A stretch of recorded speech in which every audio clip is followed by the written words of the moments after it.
Hello, good morning. কেমন আছো তোমরা? আমিও ভালো আছি। তো এই যে সকাল, সকাল উঠে গেছি। সকাল, সকাল কাজগুলো সেরেছি। সকালকের যত কাজ ছিল সব কাজগুলো হলো। তারপরে আমরা এখনো কিছু খাইনি। মানে সকাল ৯টা বাজছে।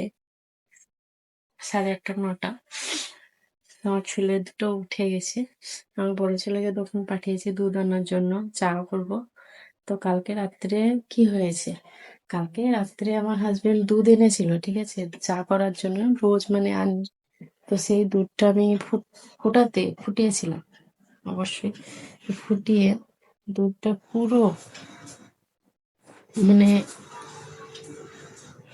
চা করবো, তারপরে এই যে দেখতে যাচ্ছি যে দুধটা পুরো পুড়ে গেছে।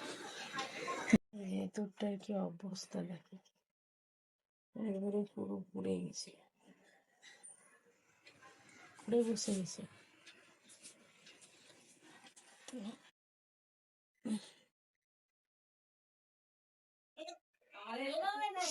এই যে আমার ছেলে চলে এসছে দুধটা নিয়ে।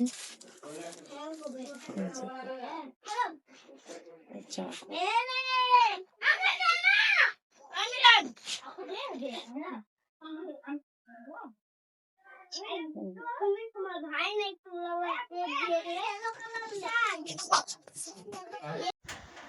আমি এদিকে চায়ের পানিটা বসিয়ে দিয়েছি।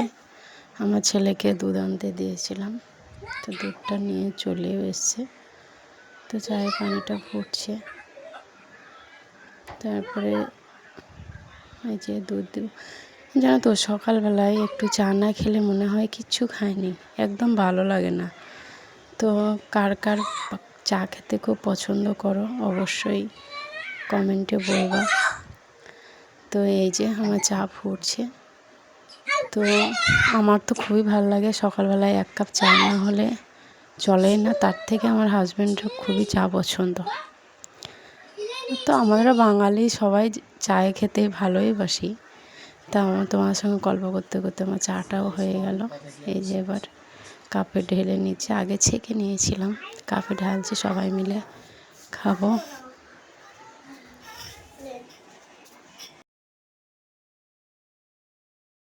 গাড়ির কি হয়ে গেছিল আবার?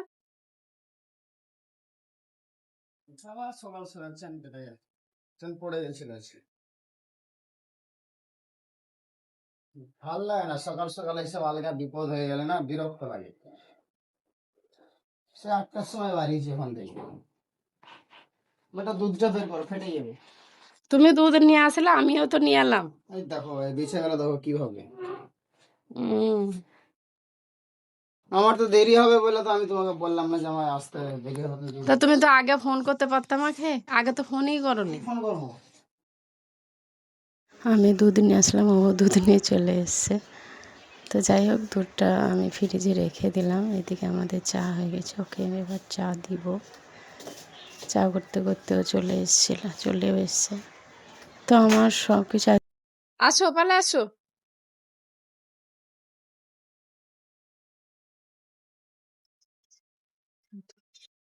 চুলগুলোকে লিখছে আর ছিটাছে, দেখেন, দেখো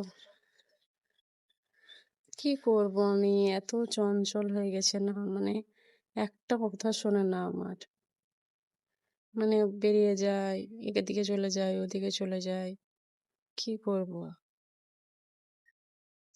তানিশ, চলে এসো, এসো, মুখ হাত পা ধুয়ে দিব, আসো। আর ধুলো নিয়ে খেলতে হবে না, আসো, অনেক হলো, আসো, আসো।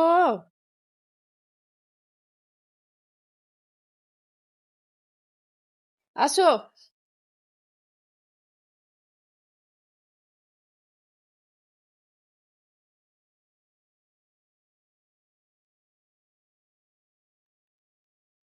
আবার কথা শুনো না।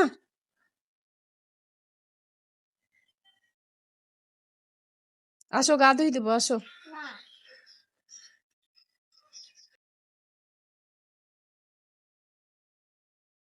সঙ্গে বকতে বকতে আমার রান্নাটা আজকে দেরি হয়ে গেল, অনেক দেরি, মানে অনেক দেরি হয়ে গেছে, প্রায় 12টা বেজে গেছে রান্না করতে। তো এই যে আজকে আমার কুমড়ো পাতা ভর্তা খেতে খুব ইচ্ছে করছিল, তাই কুমড়ো পাতা ভর্তা করছি। প্রথমে ভেজে নিলাম কালো জিরে, কাঁচা লঙ্কা, কুমড়ো পাতা, তারপর রসুন দিয়ে পুরোটা ভেজে নিলাম কুমড়ো পাতাটাকে। এবার শিলপাটায় বাটছি আর কি। তো তোমরা কে কে এই কুমড়ো পাতার ভর্তা খেয়েছো অবশ্যই কমেন্ট করে জানাবে। আমি প্রথমবার ট্রাই করলাম, কেমন লাগবে দেখলাম, একটু টেস্ট করে দেখলাম, ভালোই লাগলো খেতে। অবশ্যই ভালো লাগবে খেতে। প্রথমেই বাড়তে বাড়তে একটু দেখেছি, তো খুব সুন্দর লাগছে খেতে, অসাধারণ টেস্ট। মানে আপনি এই ভর্তা দিয়ে পুরো ভাত খেয়ে নিতে পারবেন এক থালা। জানি না কার রুচি সঙ্গতি কার কেমন, কার ভালো না লাগবে এটা জানা নাই, সবার তো সব জিনিস ভালো লাগে না, কিন্তু আমার খুব ভালো লেগেছে। তো আমি না অনেক ভিডিও শেয়ার করতে পারি না, কারণ হয়তো আমার বাচ্চাটা খুবই চঞ্চল, ছোটো, 4 বছর এখনও হয়নি, 3.5 বছর চলছে। তো আর একটু বড় হয়ে যাক, তারপরে প্রত্যেকটা ভিডিও, প্রত্যেকটা মোমেন্ট শেয়ার করা যায়। হ্যাঁ, তো এই যে তোমাদের সঙ্গে কথা বলতে বলতে আমার ভর্তাটা রেডিও হয়ে গেছে। তো দেখেন কালারটা এত সুন্দর কালার এসছে, কালারটা দেখেন শুধু, একদম সবুজ,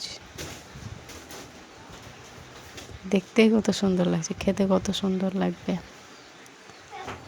তো তোমরা অবশ্যই ভালো থাকবে। টাটা।